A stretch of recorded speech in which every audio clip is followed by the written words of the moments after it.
본 방송에서 제공하는 투자 정보는 투자 판단에 대한 조언입니다. 방송에서 제공하는 주식의 가치, 가격 상승 및 가격 하락에 대해서는 방송사에서 보장하지 않습니다. 안녕하세요. 오늘장 내일장의 권민정입니다. 오늘 우리나라 지수, 어제의 미국 지수가 약보합권에서 거래를 마쳤다면 오늘 장초반 하락폭에서 조금 더 큰 하락폭 보여주고 있습니다. 특히나 코스피는 2180선이 무너지면서 역시나 반등세 나오지 못하고 있는 상황이고요. 코스닥은 2.8%까지 하락을 하면서 현재 지수의 흐름 652포인트 지나가고 있습니다. 최근 물가 상승으로 인한 인플레이션에 대한 우려 계속해서 심화되고 있는 가운데 오늘도 물가에 대한 이슈 나와주고 있는 상황인데요. 인플레이션이 더욱 악화될 수 있으니 최근 움직임을 바닥으로 인식하지 않고 관망하는 장세 보여주고 있습니다. 네, 오후 시장도 이슈 꼼꼼히 체크해 드릴 테니까요. 서울경제TV와 함께 성공적인 투자 되시길 바라겠습니다. 저희 방송 유튜브를 통해서도 시청하실 수가 있는데요. 유튜브 검색창에 서울경제TV라고 검색해 주시면 실시간 방송 시청 가능하시니까요. 많은 관심 부탁드리겠습니다. 본 방송에서 제공해드리는 정보는 투자 판단을 위한 조언일 뿐 해당 주식의 가치와 수익률을 보장해드리진 않습니다. 그리고 서울경제TV와 서울경제신문은 당사의 브랜드입니다. 서울경제증권TV와 서울경제TV 손실복구팀과는 무관하며 기타 유사 명칭에 주의하시길 바라겠습니다. 10월 13일 목요일입니다. 오늘장 내일장 본격적으로 출발합니다.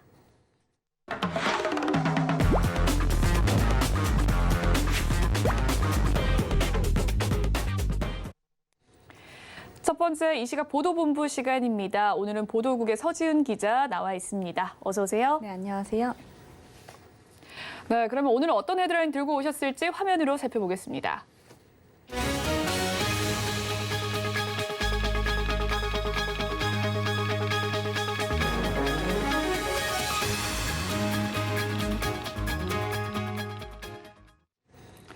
네, 어제 한국은행이 빅스텝을 단행했습니다. 금리 인상 폭에 대해서 자세한 이야기 살펴보도록 할 텐데요. 이야기 나눠주시죠. 네, 어제 한국은행이 기준금리를 0.5%포인트 인상하는 빅스텝을 밟았습니다. 현재 연 2.5%인 기준금리가 3%로 오르게 된 건데요. 연 3%대 기준금리는 2012년 10월 이후 10년 만에 처음입니다. 지난 4월부터 8월까지 5차례 연속 인상도 하는 역사상 역대 최고 기록이라고 합니다.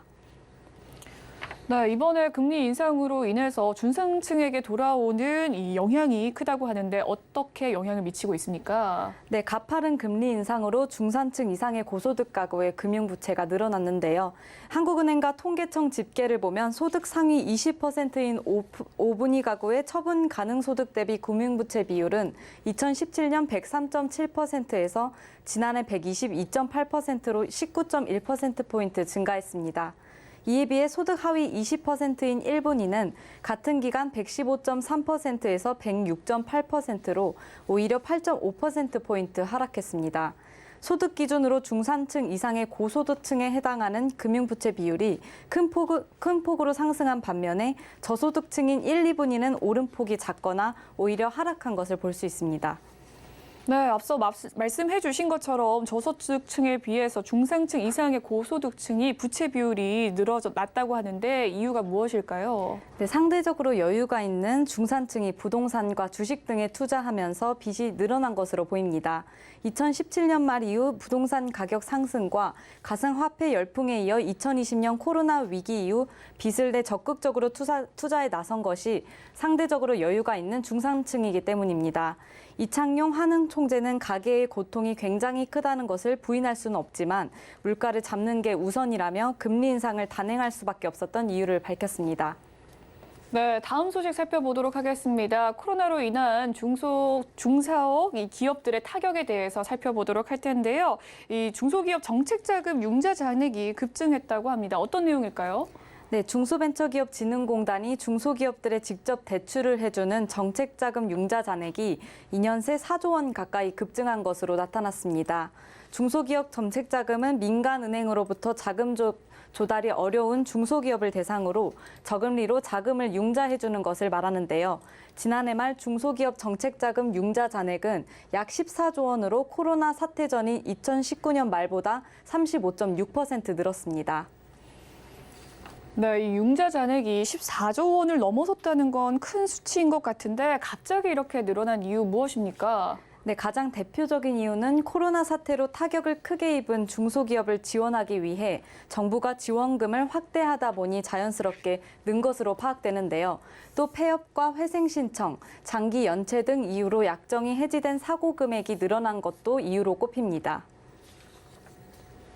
네, 마지막 소식으로 넘어가 보도록 하겠습니다. 상장 폐지 위기에 있었던 신라젠이 오늘자로 거래 재개를 할 수 있었다고 하는데요. 그 소식 속에서 오늘 신라젠 관련주들 크게 오르는 모습입니다. 자세한 설명 부탁드리죠. 네, 신라젠은 전직 경영진의 횡령과 배임으로 2020년 5월부터 2년 5개월 동안 주식 거래가 정지됐는데요. 어제 한국거래소가 신라젠의 상장 폐지 여부를 심의 의결한 결과 상장 유지를 결정했습니다. 거래 정지로 인해 노심초사했던 소액주주들이 한시름 놓을 수 있었는데요. 신라젠의 소액주주는 올해 상반기 말 기준 16만 5,483명에 달하는데 투자금이 묶인 주주들이 그동안 거래소에 거래 재개 결정을 촉구해 왔습니다. 네, 한국거래소에서 신라젠의 주식 거래 재개 결정을 내린 이유가 무엇입니까? 네, 신라젠의 경영 개선 노력 의지가 인정받은 셈인데요. 거래소 기업심사위원회는 올해 1월 상장 폐지 결정을 내렸지만 지난 2월 2심인 코스닥 시장위가 6개월의 개선 기간을 부여했습니다. 신라젠은 거래소부터 요구받은 파이프라인을 추가 보완하고 연구 인력 등을 확충했는데요. 거래소는 이러한 노력을 인정한 것으로 보입니다. 또 신라젠은 신장암 대상 임상 2상을 진행 중이라고 밝히면서 앞으로 신약 연구 개발에 속도를 낼 것으로 보입니다. 네, 지금까지 이 시각 보도본부 서지은 기자와 함께했습니다. 말씀 잘 들었습니다. 네, 감사합니다. 네, 이번 시간 이 시각 증시 시황 브리핑 해드리고 서울경제TV 특징주 소개해드리는 시간이죠. 김혜연 캐스터가 준비하고 있습니다. 안녕하십니까. 캐스터 김혜연입니다. 전일 미증시는 예상치를 상회하는 9월의 PPI 지수와 영국발 금융 불안으로 장중에 변동성이 크게 나타났었는데요. 이 CPI 지수의 발표를 앞두고 또 9월에 FOMC 의사록을 소화하면서 강박골 속에서 마감을 했습니다. 오늘 우리 국내 증시도 금일 CPI 지수 발표를 앞두고 관망세가 짙어진 모습인데요. 자세한 이 시각 지수 상황부터 살펴보도록 하겠습니다. 코스피 지수가 계속해서 이 하락폭을 확대하고 있는 모습입니다. 현재 1.25% 밀려난 2174포인트대에서 거래가 되고 있습니다. 오늘 코스피 시장에서는 철강주 그리고 통신주가 강세를 보이고 있고요. 반면에 이 전기가스 업종들은 하락세를 보이고 있습니다. 이어서 코스닥 지수도 확인해 보시죠. 마찬가지로 힘이 계속해서 빠지고 있는 모습입니다. 현재 2.9% 내린 652포인트대에서 거래가 되고 있습니다. 오늘 코스닥 시장에서는 2차 전지 관련주, 엔터주를 제외하고선 대부분의 업종들이 약세를 보이고 있습니다. 이어서 수급도 확인해 보시죠. 외국인들이 9거래일 만에 매도로 전환을 한 모습입니다. 기관은 7거래일 연속 매도세를 보이고 있는데요. 기관이 현재 829억 원, 외국인은 704억 원 매도세가 보여지고 있습니다. 이어서 코스닥의 수급도 확인해 보시죠. 외국인들 4거래일 연속 팔자세를 보이고 있습니다. 기관도 하루 만에 다시 매도로 전환을 한 모습입니다. 기관이 488억 원, 외국인이 900억 원이 넘는 매도세를 보이고 있습니다. 이어서 오늘장 상승하는 업종 테마 살펴보겠습니다. 은행주가 상승세를 보이고 있습니다. 한국은행이 2회 연속으로 빅스텝을 단행을 하게 됐죠. 그 가운데 수혜주로 볼 수 있는 게 은행주라고 하는데요. 금리가 인상이 되면 대출금리도 동시에 오르게 돼서 이자 이익을 키울 수 있다는 점이 은행주들에게는 긍정적으로 작용이 되고 있다고 합니다. 여기에 더불어 시기적으로 연말 배당 투자 시즌이 도래하고 있는 것도 호재로 적용을 하고 있다는 이야기가 나오고 있는데요. 다만 최근에 글로벌 투자은행인 이 크레딧 스위스가 위기설이 나오고 있는 만큼 이 은행주에 대한 투자가 신중해야 된다라는 이야기도 나오고 있습니다. KB금융이 현재 0.45% 강세 보여지고 있고요. 제주은행이 현재 1.75% 오른 8,710원에서 거래가 되고 있습니다. 이어서 하락하는 업종 테마 살펴보겠습니다. 게임주는 낙폭을 회복하지 못하고 있는 모습입니다. 예년 경기 방어주로 꼽혔던 게임주가 힘을 내기 어려운 모습인데요. 게임주들의 실적 전망이 어두운 상황인데다가 이 펄어비스는 오늘장 낙폭이 다소 짙게 나타났었죠. 차기 기대작이었던 이 붉은 사막의 출시가 지연이 되면서 주가에 직격탄을 맞은 모습입니다. 카카오 게임즈나 펄어비스처럼 시가총액이 높은 대형 게임주들이 이 부진한 모습을 나타내게 되면서 주가 전반적으로 하락을 주도하고 있는 모습이 나타나고 있다는 분석들 나오고 있습니다. 카카오 게임즈가 5% 넘는 낙폭 보여주고요. 펄어비스가 9% 가까운 하락세, 스코넥은 현재 10%가 넘는 낙폭을 보이고 있습니다. 네, 이어서 증시 탑10 확인해 보겠습니다. 삼성전자는 미국의 이 대중 반도체 수출 제한에서 1년간 유예를 받게 됐다는 소식에 숨고르는 모습이 나타났었는데요. 오늘장에서는 강박권 속에서 움직이고 있습니다. 카카오 그룹주들 오늘도 힘든 모습이죠. 주가 회복이 어려운 모습이고요. 네이버도 3분기 실적이 아쉽게 전망이 되면서 하락세를 보이고 있습니다. 네, 그럼 이어서 서울경제가 뽑은 특징주도 확인해 보시죠. EV 첨단 소재는 리튬 플러스 수산화 리튬 공장 준공 소식에 힘 받으면서 강세 보이고 있습니다.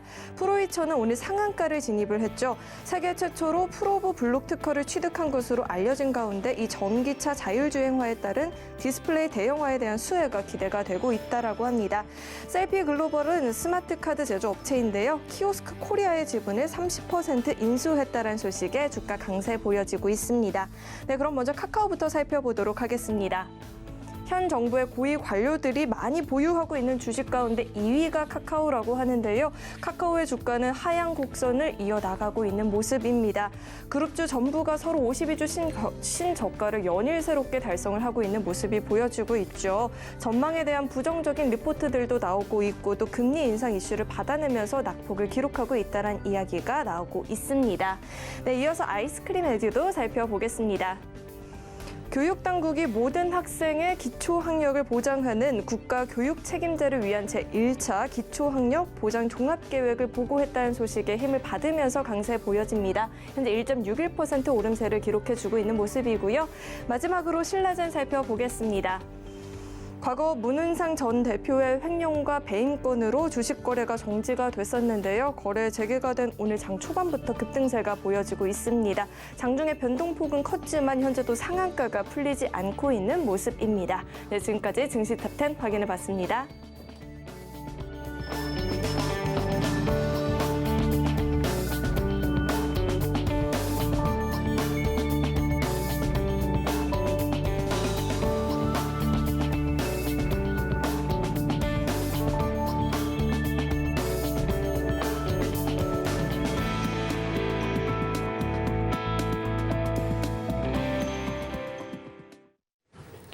이번 시각 외국인과 기관의 수급 상황 살펴보는 수급 포착 시간입니다. 앞서 확인한 수급 상황 객장 연결해서 자세한 이야기 살펴보도록 할 텐데요. 오늘은 다올투자증권 영업부 이성훈 차장 연결되어 있습니다. 안녕하세요, 차장님. 네, 안녕하십니까? 네, 수급 상황 살펴보고 왔습니다. 종목별 흐름은 어떻습니까? 종목별로 본다고 한다면 오늘은 약간의 좀 개별 기업 쪽으로 해서 종목들 나뉘는 모습 보여주고 있고요. 그 전에 좀 많이 어떤 모멘텀이 있는 종목들을 매수하는 것보다도 그 전에 좀 주가가 많이 떨어졌던 종목들을 밑에서 담는 그런 모습이 좀 나타내주고 있는데 그 중에 하나는 이제 그 네오이즈라고 좀 볼 수 있겠습니다. 어떤 저평가 매력이라기보다도 이 네오이즈 같은 경우에도 이 어떤 이 모멘텀이 조금씩 좀 나와주는 부분에 있어서 매수세가 지금 들어오고 있다라고 말씀드릴 수 있겠는데 우선 가장 자산 인프라 솔루션 기업이죠. 웹3 어스와 또 웹3 지갑 구축을 위한 어떤 파트너십 이거에 대한 부분이 이슈가 좀 나왔죠. 그러면서 이 암호화폐 어떤 지갑에 대한 부분에 있어서 이 접근성이나 이런 부분에 있어서 솔루션을 잘 구현할 수 있는 그런 부분에 어떤 사업 부분을 지금 추진하고 있다라는 그 평가가 많이 있다라고 생각이 되고 있고요. 이런 점에서 봤을 때는 이 네오이즈가 그 전부터 이 블록체인 생태계에서 적극 확장할 거라는 그런 사업에 대한 그 뷰도 많이 제시했었는데 그런 부분이 지금 시장에서의 좀 좋게 평가를 하지 않나라고 생각이 되고 있고요. 그렇기 때문에 외국인들이 좀 적극적으로 오늘 매수하는 모습을 보여주고 있다 이렇게 말씀드릴 수 있겠고 그 다음에 그 기관이 코스피 순매수 5위죠. 현대미포조선도 좀 관심이 가는 상황입니다. 우선 증권사도 목표 주가 14만 원을 꾸준하게 지금 유지해 주고 있는 상태이고요. 3분기 영업이익은 210억으로 이 작년 대비해서는 약간 떨어진 수준은 있지만 역시 2분기 대비해서 이 흑자 전환한다는 점에서 봤을 땐 긍정적인 이슈이지 않을까라고 좀 생각이 되고 있고요.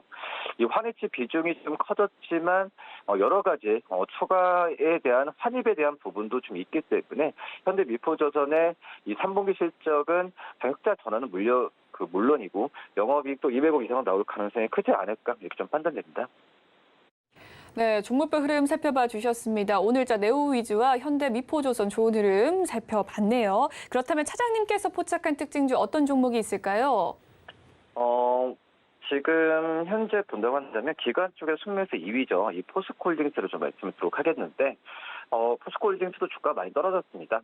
역시 태풍에 대한 피해 부분이 고스란히 지금 그 실적에 좀 반영이 되지 않을까라는 우려감이 있었는데 우선 7, 8월 달에도 이 철강 가격 국내 쪽에서는 좀 하락을 했죠. 하지만은 해외 쪽에서의 철강 가격 같은 경우에는 그나마 좀 상승 부분을 좀 유지를 했었는데 그런 점에서 봤을 때는 이 포스코홀딩스의 실적 우려감은 국내에서 어떤 좀 단기적인 이슈로도 끝날 가능성도 좀 있지 않을까라고 좀 생각이 되고 있고요. 3분기 영업이익은 1조 1,000억 원 정도로 좀 예상이 되는데 4분기 같은 경우에는 1조 3천억 이상은 나올 가능성이 좀 크지 않을까라고 좀 생각이 되고 있습니다. 그렇기 때문에 3분기 대비해서 4분기가 좋아지는 부분은 저는 좀 괜찮지 않을까라고 좀 생각이 되고 있고요. 그렇기 때문에 이 포스코홀딩스에 대한 어떤 주가가 그 전에 좀 여러 가지 우려로 떨어졌는데 저가 매수 관점으로 해도 괜찮지 않을까라고 좀 생각이 되고 있고요. 우선 자회사 부분이죠. 포스코 인터내셔널, 포스코 인터내셔널 같은 경우에는 약간의 제품 단가가 하락하면서 실적도 좀 약간 지지부진할 가능성이 있지만 포스코 케미칼 같은 경우에는 이 양극재, 음극재의 매출에 대한 성장 부분은 굉장히 좀 높게 평가를 하고 있기 때문에 이 포스코 케미칼의 자회사에 대한 실적 같은 경우는 좀 긍정적으로 저 평가를 받아도 괜찮지 않을까라고 좀 생각이 되고 있습니다. 그렇기 때문에 지금 현재 포스코홀딩스에 대한 증권사 목표 주가도 33만 원까지가 제시가 되고 있는 상황이기 때문에 한번 매수 관점으로 접근해도 무리가 없지 않을까라고 좀 생각이 되고 있고요. 매수가는 24만 원, 목표가는 26만 원, 손절가는 22만 원 말씀드립니다. 네, 오늘 이성훈 차장의 포착 특징주는 포스코 홀딩스였고요. 그에 따른 가격 전략까지 이야기 나눠주셨습니다. 지금까지 다울투자증권 영업부 이성훈 차장과 함께했습니다. 말씀 잘 들었습니다. 네, 감사합니다. 네, 오늘 시장을 주도하는 업종과 이슈에 대해서 심층 분석해보는 마켓 로드맵 시간으로 넘어가 보도록 하겠습니다. 오늘은 루크투자연구소 임순재 대표님 나와 계십니다. 안녕하세요. 네, 안녕하십니까? 네, 대표님과 자세한 이야기를 나누기 전에 어제자 이슈였죠. 하늘의 이 5연속 금리 인상이었습니다. 먼저 이창용 한은총재의 주요 발언부터 영상으로 살펴보고 이야기 나눠보도록 할 텐데요. 화면으로 지금 살펴보시죠. 환율 상승 기대가 자본 유출 압력을 높이고 외환 시장의 쏠림 현상을 유발하는 등 금융 불안 요인으로 인해 일부 작용하고 있는 점을 고려해 볼 때 기준금리를 50bp 인상하기로 결정하였습니다. 향후 통화정책 운영과 관련해서는 목표 수준을 크게 상회하는 물가 오름세가 상당 기간 지속될 것으로 전망되므로 당분간 기준금리 인상 기조를 이어나갈 필요가 있다고 판단하고 있습니다. 11월 인상폭에 대해서는 미 연준의 11월 FOMC 회의, 국제 에너지 가격 움직임 등 대외 여건 변화와 그 변화가 국내 물가와 성장 흐름, 금융 외환 시장에 미치는 영향 등을 면밀히 점검하면서 다음번 회의에서 인상폭과 그 후의 금리 인상 경로 등을 결정해 나가도록 하겠습니다. 네, 이창용 총재의 발언 살펴봤습니다. 일단 전반적으로 통화 정책에 대한 대응 강도를 높일 필요가 있다라는 이야기를 해주시면서 최종 기준금리 3.5%의 가능성에 대해서 이야기를 했는데요. 금통위는 현재 5%대의 고물가가 내년 초까지 이어질 것을 우려하면서 빅스텝 단행하는 모습이었습니다. 미국의 PPI 여전히 인플레 압력 보여줬고 또 환율의 급등으로 인해서 10월의 물가지수 또한 좀 상회될 가능성 보여지고 있는 상황 속에서 이번에 빅스텝 좀 금융 리스크를 완화할 수 있는 요인이 될 수 있을까요? 일단 뭐 지금 한해에서 이제 빅스텝을 올린 가장 큰 이유는 이제 대내적인 여건보다는 이제 대외적인 여건이 좀 더 나빠졌다라고 보시면 될 것 같습니다. 뭐 대내적인 여건이다라고 하게 되면 뭐 높은 가계부채와 이에 따른 이제 경기 둔화 가능성이 이제 가장 크게 부각이 됐는데요. 만약 국내 상황만 본다라고 하게 되면 뭐 최근에 이렇게 이제 기준금리를 빠르게 올린다라고 하게 되면 그만큼 가계 소비가 줄어들 수밖에 없는 그런 상황이고요. 그러다 보면 기업들의 내수 실적도 상당히 둔화될 수밖에 없어서 경기가 침체될 가능성이 좀 더 커진다라고 보시면 될 것 같습니다. 그렇기 때문에 국내로만 보면 베이비 스텝으로 올린 0.25%포인트를 올리는 게 맞긴 하지만 대외적인 특히 이제 지금 달러화와 이제 미국의 기준금리 강가 인상이 가장 크게 지금 시장에 영향을 미치고 있다라고 보시면 될 것 같습니다. 특히 이제 미국의 기준금리가 지금 추가적으로 계속 좀 인상을 예고를 하고 있는 그런 상황입니다. 지금 현재 뭐 국내와 이제 미국의 기준금리 차가 0.25%포인트 차가 나는데요. 만약 지금 11월 달 FOMC 회의 때 미국에서 0.75%포인트를 올린다라고 하게 되면 다시 양국 간의 금리 격차가 1%포인트로 다시 확대되는 그런 상황이 발생을 하게 됩니다. 그렇게 이제 금리가 확대가 된다라고 하게 되면 그만큼 국내에 유입되어 있는 그런 이제 외국인 투자자들의 유출 가능성이 좀 커질 수밖에 없는 그런 상황이고요. 뭐 실질적으로 지금 양국의 금리가 역전이 되면서 채권 부분에서는 계속 자금이 좀 조금씩 빠져나가고 있는 그런 상황으로 지금 인식이 되고 있습니다. 지난 이제 9월 달 채권 순 회수액이 9,800억으로 2개월 연속 외국인들이 만기된 채권을 다시 재투자하지 않고 돈을 찾아가는 그런 현상이 두 달 연속 이어지고 있는 그런 상황이고요. 만약 한미 간 금리 격차가 좀 더 다시 벌어진다라고 하게 되면 이 금액이 다시 커질 수 있는 그런 우려도 한국은행은 하고 있었다라고 보시면 될 것 같습니다. 또 하나가 강달러 현상입니다. 강달러로 인해서 만약 지금 금리 격차가 벌어지는 상황에서 강달러가 지속이 된다라고 하게 되면 원화 약세가 지금보다 좀 더 가속화될 가능성은 있고요. 그러다 보면 지금 1,430원대에 머물러 있는 이런 원화 환율이 1,500원대까지도 올라갈 가능성은 뭐 충분히 여진 남아 있는 그런 상황이고요. 뭐 이렇게 강달러가 지속이 된다라고 하게 되면 또 이제 국내의 수입 물가가 올라가면서 국내 물가 전반적으로도 상승 여력을 더 가중시키는 그런 이제 부담감이 작용할 수 있으니까 이런 점을 감안한다라고 하게 되면 한은의 입장에서 보면 이번에 어쩔 수 없이 0.5%포인트 기준금리를 인상했다라고 보여지고요. 아마 이제 미 연준에서 지금 뭐 11월, 12월 지금 FOMC 회의에서 연속적으로 기준금리를 올릴 것이다라고 지금 예고가 되어 있는 그런 상황입니다. 이런 상황에서 미국에서 기준금리를 어떤 폭으로 올리느냐에 따라서 한은에서도 지금보다 추가적인 금리 상승은 뭐 불가피한 그런 상황이고요. 그거에 맞춰서 아마 투자를 임하시는 게 좀 낫지 않을까. 그래서 아마 11월 달에도 금융통화위원회에서 금리를 뭐 최소한 뭐 0.25%포인트는 이상 올리지 않을까라는 또 생각을 해보고 있습니다.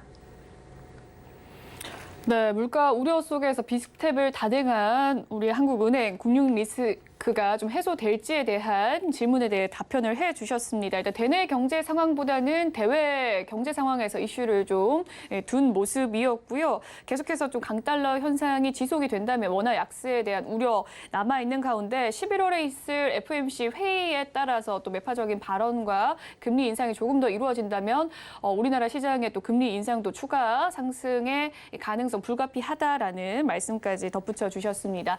또한 지난 9월에 외국인 투자자들의 매도 행렬이 굉장히 크게 이어졌는데요. 국내 주식 무려 2조 원 넘게 팔아치우는 현상을 보였습니다. 8월과 비교하면 전체 시총 중에서 약 26% 이상 빠진 셈이라고 하는데 한은의 빅스텝으로 인해서 기준금리 격차 어느 정도 좀 좁혀진 상황이지 않겠습니까? 외국인 투자자가 국내 증시에 돌아올 가능성은 어떻게 보실까요? 아직까지는 조금 이르지 않을까라는 생각은 해보고 있습니다. 지금 뭐 9월 달에 뭐 외국인이 국내 주식에 한 2조 3천억 정도 넘는 이제 그런 순매도를 보였습니다. 특히 미국의 증시가 하락을 보이고 그다음에 강달러 현상이 지속이 되면서 외국인의 매도세가 좀 강화된 그런 측면이 분명히 있다라고 보여지고요. 뭐 대표적인 뭐 삼성전자나 뭐 두산 에너빌리티, SK 하이닉스, 뭐 고려아연, 카카오, 뭐 포스코홀딩스 같은 이런 종목을 대표적으로 그 매도를 좀 많이 했다라고 보시면 될 것 같습니다.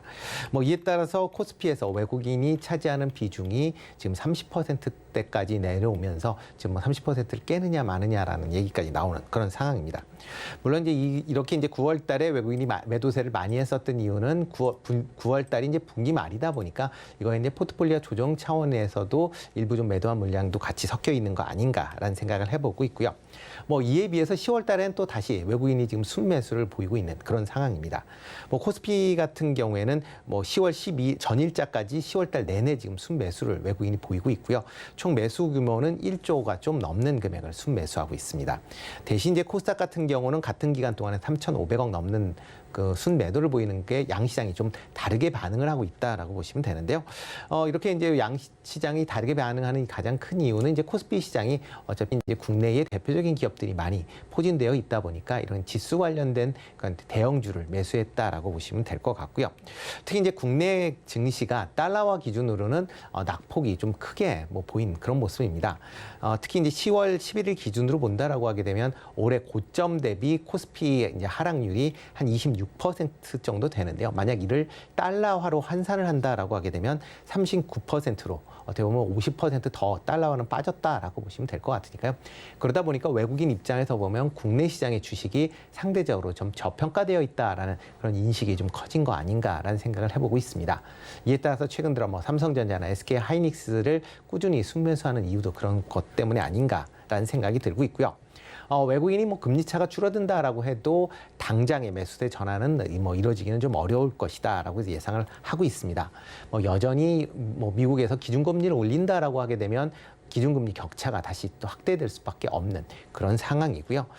특히 이제 지금 상황에서 뭐 계속 기준금리가 올라가고 있는 그런 상황이다라고 보면 지금 상황보다는 아마 기준금리 인상이 좀 마무리되는 시점, 그러니까 아마 내년 초까지는 외국인이 뭐 들어온다라고 해도 일단 저가에 따른 이제 저가 매수세에 불과한 거지 뭐 본격적으로 유입되기까지는 아직 뭐 좀 더 시간이 걸려야 되지 않을까라는 생각을 해보고 있습니다. 네, 한국 증시가 최근 들어서 외국인의 이 매도 이탈이 심화되고 있는 가운데 자세한 분석 도와주셨습니다. 일단은 9월 달에 굉장히 많은 매도 물량이 쏟아져 나왔는데요. 특히나 코스피 대형주 위주로서 많이 물량이 빼는 모습이었습니다. 10월 달에는 다행히 열흘 가까이 외국인이 코스피는 좀 순매수로서 저가 매수, 좀 가대 낙폭의 대형주를 매수하는 모습을 보였고요. 코스닥은 현재 좀 순매도를 보이고 있는 가운데 둘이 좀 다른 모습을 보여주고 있는 상황입니다. 한은의 빅스텝 가능성 역시 좀 어느 정도 선반영이 됐기 때문에 증시가 크게 출렁거리지 않은 모습을 보였었는데요. 다만의 이 경기 침체에 대한 가능성 여전히 지속되고 있는 상황이고 또한 수출 측면에서 역성장이 뚜렷하게 보여지고 있습니다. 앞서 이창용 총재도 금리 인상 뭐 추가 가능성 있다라는 이야기 남겼는데 국내 시장의 체력 추가 금리 인상을 버텨낼 수 있을까요? 일단은 뭐 조금은 힘들 가능성은 좀 있다라고 생각이 되고 있습니다. 뭐 국내 뭐 대내적으로 본다라고 하게 되면 뭐 여러 가지 이제 좀 걸려 있는 사항들이 좀 많이 있는데 대표적으로 뭐 그 가계부채 관련된 부분이 아마 계속 시장에서 좀 하는 입장에서 상당히 부담으로 작용될 가능성은 충분히 있다라고 생각이 됩니다. 특히 이렇게 이제 기준금리가 올라가면 가계부채, 그다음에 자영업자 관련된 대출 관련돼서 부실이 발생할 가능성이 증가할 수밖에 없는 그런 상황이고요. 그러다 보면 국내 이제 소비가 상당 부분 이제 줄어들 수밖에 없다라고 보여집니다. 이렇게 되면 국내 기업들에 대한 부분, 내수 관련된 부분도 상당 부분 이제 좀 줄어들 수밖에 없는 그런 상황이고요. 또 하나가 이제 수출 관련된 부분도 계속 지금 이제 줄어들고 있는 상황입니다. 그러니까 수출 금액 절대 금액 자체는 뭐 계속 유지는 하고 있지만 그 증가율 자체가 계속 조금씩 줄어들고 있다라고 보면 특히 이제 글로벌 경기가 계속 지금 둔화되는 그런 양상을 보이고 있습니다. 이에 따라서 IMF 같은 경우도 내년도 글로벌 경제 성장률을 2.7%로 하향 조정을 했고요. 한국도 한국 GDP 성장률을 지금 2%로 하향 조정을 하는 그런 모습을 보였습니다. 이렇게 경제 성장률이 둔화가 된다라고 하게 되면 그만큼 수출에 대한 부분도 약화될 수밖에 없는 거고요. 뭐 국내 기업 같은 경우도 지금 이런 이제 기준금리가 인상이 되면서 부채에 대한 그런 이자 부담률이 증가하면서 수익성이 악화될 가능성은 충분히 있다. 이렇게 생각이 되고 있습니다. 그렇기 때문에 지금 상황보다는 상황에서 당장 좋아진다라고 보기는 좀 어려울 것 같고요. 아마 향후에 이제 금리가 추가적으로 인상이 된다라고 하게 되면 그만큼 각 기업들의 실적 측면에서 보면 지금보다는 조금 더 다운될 가능성은 있으니까 그에 맞춰서 좀 보수적으로 투자를 하시는 게 어떨까라는 생각을 해보고 있습니다. 네, 현재 경기 침체에 대한 우려 속에서 리스크가 더욱더 커진 가운데 이 추가 금리 인상 시의 타격에 대한 리스크들 살펴봤습니다. 역시나 경제 성장률이 좀 둔화되는 상황 속에서 수출이 약세의 흐름 보여지고 있는 상황 이야기를 해주셨네요. 국내 기준금리가 연 3%에 도달하면서 국내 시중 은행들이 발빠르게 예적금 상품 금리 인상에 나서고 있습니다. 이미 좀 시중 은행들이 확산되고 있는 인상 기조에 따라서 향후 금융주의 실적에 좀 유의미한 영향을 미칠 것이라고 풀이가 되는데 최근 들어서 금융주들 좀 올라오고 있는 모습도 보여주고 있어요. 향후 실적에 대해서 영향 어느 정도 보십니까? 네, 기준금리가 올라간다라고 하게 되면 금융주들은 기본적으로 이제 수혜를 받는 그런 업종이다라고 얘기를 많이 하고 있습니다. 그 이유는 이제 대출금리가 예금금리보다 좀 더 빨리 올라가기 때문에 그래서 은행들의 이제 순이자 마진 자체가 확대되면서 수익성이 개선이 되는 그런 모습을 보인다라고 보시면 될 것 같고요. 보험회사 같은 경우는 이뿐만 아니라 여기에 이제 높은 금리로 신규 채권을 이제 매수를 함으로써 자산 운영 수익률도 개선이 된 그런 측면도 같이 있다라고 보시면 되겠습니다. 그렇기 때문에 금융주 관련돼서는 기준금리가 올라갈 때마다 관심을 가지실 필요는 있는데요. 다만 이제 최근에 그 NIM이 확대가 되면서 그 은행들이 올 상반기에 상당한 이자가 영업이익을 기록을 했습니다. 이런 높은 영업이익으로 인해서 정부나 아니면 여러 이제 대외적인 이제 압력이 좀 가해지면서 향후에 순이자 마진의 증가폭이 상대적으로 좀 둔화될 가능성은 충분히 있다라는 것도 감안을 하셔야 될 것 같고요. 또 하나가 이제 만약 이렇게 금리가 빠르게 올라간다라고 하게 되면 한계 채무자의 이제 부실 채권이 증가할 가능성이 충분히 있는 그런 상황입니다. 그렇기 때문에 그런 부분도 감안을 하셔서 이런 이제 부실이 이제 확산될 가능성도 아직까지는 남아 있다라고 보여집니다. 그렇지만 이런 부실보다는 이런 이제 순이자 마진에 대한 개선 부분이 아마 금융주의 실적 부분을 좀 더 견인하지 않을까. 그렇기 때문에 금융주 입장에서 보면은 조금 관심 있게 보실 필요는 있지 않을까 싶습니다. 네, 현재 기준금리가 올라가면 금융주는 수혜주로 분류되는 것은 확실하고 또한 실적 또한 증가할 것으로 예상되고 있는 가운데 한계 채무자에 대한 대출 부실 가능성 또한 확산될 것이다라는 이야기 전해주셨습니다. 현재 속보로서 코스닥 3% 넘게 하락하는 모습 보여주고 있네요. 이르면 오늘 저녁이죠. 미국의 CPI 지표가 발표가 됩니다. 연준의 행보 또 그로 인한 금통위의 향후 통화 전망이 달라질 텐데요. 중요한 메시지 던지게 될 텐데 그에 따른 투자 전략에 대해서 알아보도록 하겠습니다. 어떻게 세우면 좋을까요?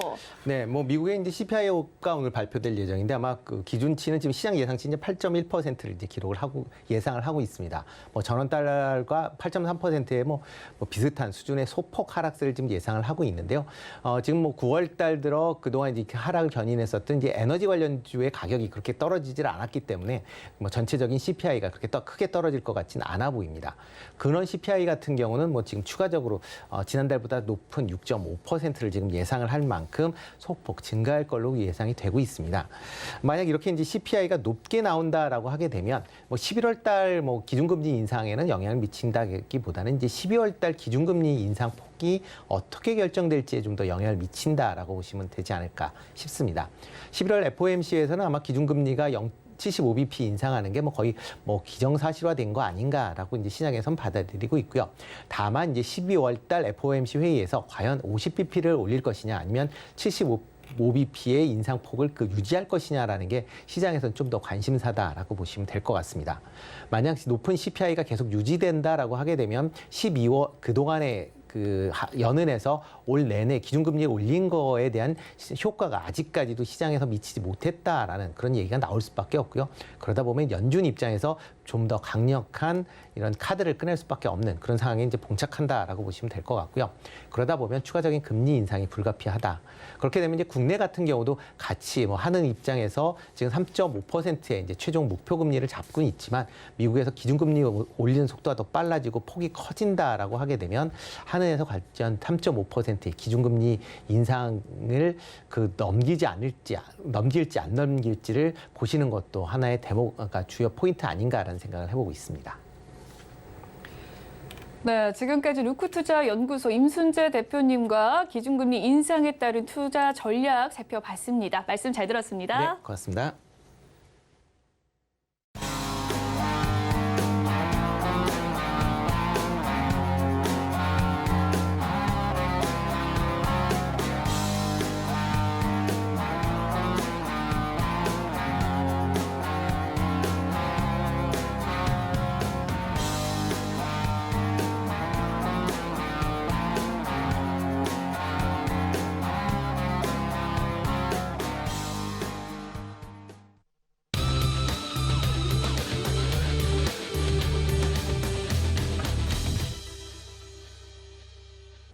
마켓 리더들과 함께 시장의 핵심 이슈를 살펴보는 이슈 칼럼 시간입니다. 오늘은 미중산업경제연구소 조용찬 소장과 함께합니다. 소장님 연결되어 있다고 합니다. 안녕하세요, 소장님.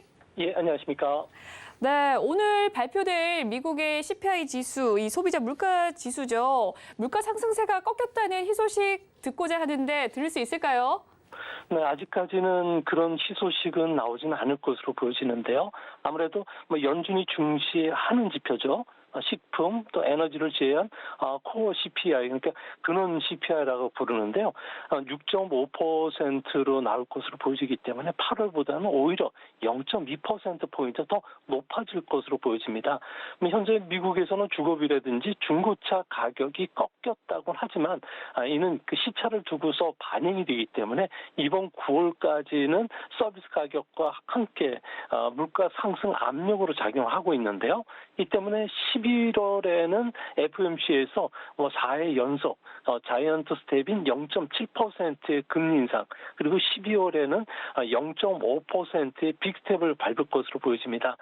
다만 더 걱정되는 점은 시장에서 이번 주에 찰스 에반스 시카고 연은 총재, 브레이너드 FRB 부의장 같은 경우에는 전미 실물 경제 협의 연례 회의에 참석을 해서 강연을 할 예정인데요. 여기에서 금리 인상 속도를 늦추기가 정말 어렵다는 발언이 나올 가능성이 높습니다. 이렇게 된다면 현재 미국의 10년물 국채 수익률이 3.9%까지 올라왔고요. 정책 금리에 민감한 2년물 같은 경우는 4.3%까지 올라왔는데 이게 더 올라갈 수밖에 없고, 그러면 내년에도 금리 인상은 계속될 수밖에 없다는 겁니다. 금리가 왜 중요한 거 아니? 금리와 예상 주가 수익률을 보면은 2019년 이후에는 아주 강한 역의 상관관계를 보이고 있습니다. 실질 금리가 1.7%까지 올라온 상황이기 때문에 S&P 500의 예상 PER은 실질 금리와 맞는 수준인 15.3배에서 14배까지 떨어져야 되는데요. 이 때문에 주가가 추가적인 하락이 있을 거로 보고 빅스 지수도 현재 33에서 움직일 정도로 시장이 상당히 매우 변동성이 크고 불안한 상태가 되는 것입니다. 네, 어쨌든 생산자 물가 지표도 좀 상회해서 나왔고 오늘 밤에 있을 CPI 발표 또한 좀 상회될 것으로 예상이 되는 가운데 11월에 이 자이언트 스텝 예견되어 있습니다. 75bp 올라갈 것으로 예상이 되고 있고요. 12월에도 빅스텝 여전히 전망하고 있는 가운데 금리와 예상 주가 수익률이 역관계로서 좀 크게 큰 폭으로 보일 것이다라는 말씀까지 해주셨습니다. 발표 후에 좀 주가가 매도 압력이 강화될 것이다라는 이야기까지 덧붙여 주셨네요. 연준이 계속해서 물가 잡기를 시도함에도 불구하고 이 미국의 인플레이션이 좀처럼 진정되지 않는 이유가 무엇입니까? 네, 지금 인플레이션을 자극시키는 것은 공급 제한 요인 그리고 소비자 단계의 인플레이션인데요. 다행스럽게 공급 제한 문제는 거의 해소가 되고 있습니다. 원유를 비롯해서 또 에너지 가격과 연관된 식료품 가격도 현재는 피크아웃이 된 상황이고요. 국제적인 물류 공급난도 ISM 공급 락기자 지수, 또 뉴욕 연운의 공급 압력 지수, 해운 취향 등을 종합해 보면은 물류 비용 상승세가 꺾였거든요. 그래서 인플레이션 압력이 줄어드는 것은 맞습니다. 다만 가장 큰 문제는 임금과 집세가 급등해서 만든 경기 요인발 인플레이션은 전혀 브레이크가 들지 않는다는 겁니다. 오히려 5번의 금리 인상을 할 건데 계속적으로 가속 페달을 밟을 수밖에 없이 보이는데요. 아무래도 주거비 같은 경우에는 CPI에서 30% 이상을 차지하는데 시간당 임금이 5%씩 인상되는 추세가 정착이 되어 가고 있다는 겁니다. 이렇게 되면은 기업들은 인건비 상승분을 제품 가격이라든지 서비스 가격에 반영시킬 수가 밖에 없기 때문에 소비자 단계 인플레이션은 앞으로도 계속 진행될 수밖에 없고요. 또 특히 서비스 기업들 같은 경우에는 고용 비용 지수가 2분기에 전년 대비 플러스 5.1%까지 높아졌습니다. 2001년 통계 작성 이후에 최고치를 보였기 때문에 앞으로도 상당 기간 고용과 임금 그리고 주거비 문제가 물가 상승 압력으로 작용할 수밖에 없어 보입니다. 네, 인플레이션 압력이 줄어들고 있는 사실은 맞지만 고용과 임금 그리고 또 주거비의 상승을 멈출 수는 없다라는 이야기를 해주고 계신데요. 통계 수치 5.1%라고 이야기를 해주셨는데 피부로 와닿지가 않습니다. 실제 미국 내 임금은 얼마나 올랐고 언제쯤 임금 상승 추세가 멈출 수 있을까요? 네, 미국의 근원 소비자 물가 지수에서 차지하는 구성 비율을 보면요. 상품과 같은 제품은 21%밖에 안 됩니다. 절대적으로 서비스 비율이 높은데요. 무려 57%에 달합니다. 이 때문에 맥도날드 같은 경우에는 시간당 급여를 11달러에서 17달러까지 큰 폭으로 올렸고요. 이것도 부족하니까 전체 임금도 평균 10% 이상 올려줬습니다. 또한 부가 수당도 올리면서 인력 확보에 겨우 성공을 했는데요. 여기뿐만 아니라 타겟을 비롯한 소매 기업들 같은 경우에는 시간당 임금이 무려 15달러에서 24달러까지 올라갔는데 이것은 뉴욕이라든지 시애틀과 같은 대표적으로 고임금 도시들 같은 이거를 더 줘야 된다는 겁니다. 이뿐만 아니라 복리 후생도 확충시켜줘야지만 사람을 구할 수가 있고요. 이 때문에 미국의 물류를 책임지고 있는 트럭 운전사의 임금 같은 경우에도 연간 7에서 8만 달러 정도가 9만 5천 달러에서 11만 달러까지 그냥 급속하게 올랐습니다. 이제 문제는 앞으로 2030년까지 미국의 주력 노동 인구인 베이비 부모들이 7,300만 명이 은퇴를 하게 되는데요. 이 때문에 8년 뒤에는 미국의 8,500만 명의 노동자가 부족해지는 상황입니다.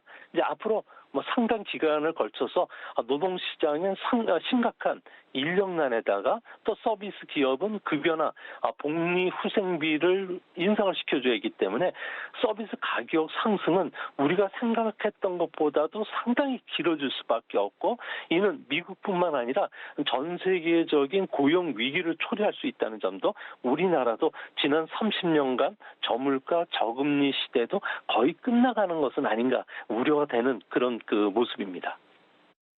네, 미국의 실질 임금 상승률을 살펴보면서 전 세계적인 고용난에 대해서 이야기를 나눠봤습니다. 일단 사람 구하기가 어렵고 인력 확보가 어려운 상황 속에서 서비스 가격 상승은 좀 예견되어 있는 상황인 것 같은데요. 먼 나라 미국의 이야기가 아닌 전 세계적으로 확산될 가능성까지 말씀을 해주셨습니다. 미국 제조업보다 유독 이 서비스업의 가파른 임금 상승세가 이어지고 있는 원인은 무엇일까요? 아무래도 미국 같은 경우에는 현재 구인자 수, 기업들이 원하는 인력이 무려 1,124만 명 정도가 되는데요. 2000년 통계 작성 이후 최고치를 기록할 정도로 인력 부족이 심각하다고 합니다. 아무래도 고용과 관련된 임금을 올려줄 수밖에 없는데 현재 미국 같은 경우에는 이런 노동시장의 그 수급 불균형이 아무래도 노동시장에서 이탈했던 인력들이 상당히 크게 늘고 있는데요. 이를 자세히 보면요. 미국 인구의 25%를 차지하는 베이비 부모들 같은 경우 그리고 또 33%를 차지하는 제너레이션 X세대죠. 제너레이션 X세대라는 것은 65년생부터 80년생을 말하는데 이들이 코로나 이후에 440만 명이 자발적으로 은퇴를 한 상황입니다. 주로 은퇴뿐만 아니라 자발적 퇴직도 있었고요. 전직도 있고 재택근무 시장으로 노동시장을 알아보면서 떠난 사람들이 늘어나는데 이 업종들이 대부분 숙박이라든지 음식, 엔터테인먼트 쪽입니다.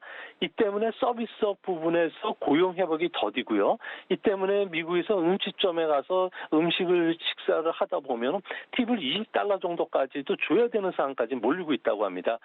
이렇게 됐을 경우에 과거 같은 경우에는 해외에서 이민자들을 들여와서 3D 업종에 종사하면 됐는데 현재 미국 같은 경우에는 트럼프 이후에 이민 정책이 아주 엄격화되고 있고요. 또 코로나 이후에 이민 유입수도 뚝 끊겼다는 겁니다. 이 때문에 앞으로 연준이 판단하는 그 경제 정책의 주요 지표가 되는 개인 소비 지출 가격 지수를 보면은 인플레이션이 올해 6월까지는 전년 대비 7% 상승했지만 2024년 4분기에 내년 말에는 2.8%까지 떨어질 것이라고 예상을 했는데 지금 현재 나오는 실무 지표들을 보면은 인력 부족에 따라서 인플레이션은 내년에도 진정되기가 상당히 어렵다. 그래서 주식장이 먼저 투자가들의 이를 보고 리스크를 지지 않기 위해서 안전자산 쪽으로 자산 움직임이 빨라지는 것으로 보여집니다.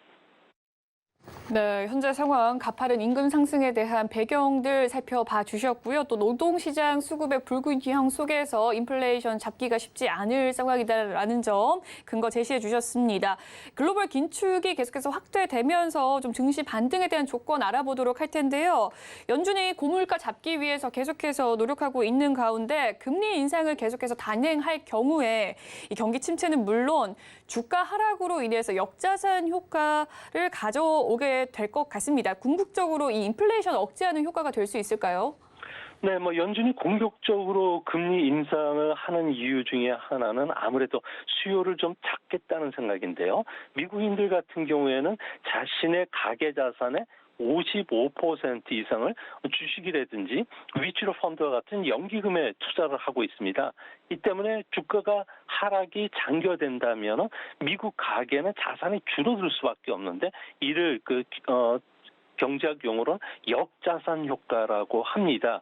6월 말 기준으로 가계 금융자산 같은 경우에는 전년 대비 4조 달러가 넘게 마이너스를 기록했는데요. 3분기에도 증시가 6.7% 하락을 했기 때문에 가계 자산은 더 줄을 수밖에 없습니다. 이렇게 되면은 신용시장의 스프레드도 상당히 높아질 수밖에 없고 이럴 경우 미국 가계 같은 경우에는 금융자산의 마이너스가 계속이 된다면은 아무래도 연기금들이 지급하는 돈이 줄기 때문에 조기 은퇴자들이 노동시장에 회귀를 할 수 있는 조건이 만들어지는데요. 이렇게 되면 노동 참가율 상승이 오히려 주가 하락으로 인해서 임금 인플레이션을 억제하는 효과를 가져올 수 있다는 겁니다. 결국 역자산 효과가 기대 인플레이션을 억제하는 데 도움이 될 수가 있기 때문에 아무래도 미국 증시와 관련해서는 이런 역자산 효과가 기대 인플레이션을 언제 꺾이느냐가 주식시장의 상당한 반등 조건이 되지 않을까 보여집니다. 네, 역자산 효과, 이 가계 금융 자산이 줄어들면서 임금이 상승함에도 불구하고 기대 인플레이션 수치가 낮아질 수 있다라는 가능성에 대해서 이야기를 나눠주셨습니다. 네, 다음 질문으로서 미국 증시가 3주 연속 좀 하락을 하다가 지난주에는 반등에 성공하는 모습이었거든요. 자율 반등이라는 분석이 대다수긴 하지만 이 연말에 이제 산타 랠리가 남아 있습니다. 산타 랠리 기대해 보아도 될까요? 네, 산타넬리와 관련해서는 뭐 여러 가지 조건들이 좀 충족이 돼야 되는데요. 뭐 현재는 JP 모건이라든지 시티그룹을 중심으로 해서 이제 내일부터 3분기 실적 발표가 됩니다. 에너지 섹터를 제외놓고 보면은 실적 악화를 피할 수가 없기 때문에 뭐 시장의 경계감은 커진 것은 사실입니다. 뭐 JP 모건의 제이미 다이먼 같은 경우에는 현재 유럽 경제는 침체 국면에 빠져 있고요. 6, 7개월 뒤에는 세계 경기도 후퇴할 수밖에 없다는 겁니다. 이렇게 된다면 은행권들 대출을 더 줄일 수밖에 없기 때문에 앞으로도 계속 실적 하향이 나오기 상당히 좋은 조건인데요. 하지만 경기가 하락했다고 해서 주가가 바로 떨어지는 것이 아니고 오히려 주가가 또 상승할 경우도 있습니다. 아무래도 시장을 둘러싼 불확실한 그 악재로 인해서 시장이 비관적 분위기 속에서 먼저 주가 조정을 받았기 때문에 앞으로 나쁜 뉴스가 나오면 금리 속도가 줄어들 수가 있다는 점에서 주가는 아주 강한 반등도 기대할 수 있는 상황이고요. 또 한 가지는 세계 기관이라든지 개인 투자가들을 대상으로 해서 증시의 강세나 약세 비율을 조사하는 지표가 있는데 과거 최저 수준일 정도로 시장이 너무 과잉 반응을 했다는 겁니다. 이 때문에 기업 실적이 막상 악화되더라도 매도 압력은 그렇게 크진 않을 것으로 보여지고요. 또 한 가지는 미국이라든지 우리나라도 그런데요. 증시 주변에 대기 자금이 상당히 많이 있습니다. 미국은 MMF 잔고로 보여지는데 과거 최고 수준까지 올라왔다는 겁니다. 이 때문에 물가 둔화를 시사하는 지표가 나온다면 언제든지 증시는 큰 폭으로 반등할 수가 있기 때문에 이런 측면에서 증시를 너무 비관적으로 그리고 증시를 쳐다보지 않는 것도 오히려 투자에 방해가 되지 않을까 보여집니다. 네, 지금까지 미중산업경제연구소 조용찬 소장님과 글로벌 증시 인사이트 얻어봤습니다. 말씀 잘 들었습니다. 예, 감사합니다. 본 방송에서 제공해드리는 정보는 투자 판단을 위한 조언일 뿐 해당 주식의 가치와 수익률을 보장해드리진 않습니다. 그리고 서울경제TV와 서울경제신문은 당사의 브랜드입니다. 서울경제증권TV와 서울경제TV 손실복구팀과는 무관하며 기타 유사 명칭에 주의하시길 바라겠습니다. 오늘 준비한 소식은 여기까지고요. 잠시 후 마감 임박 60분의 승부도 많은 시청 부탁드리겠습니다. 시청해주신 여러분 고맙습니다.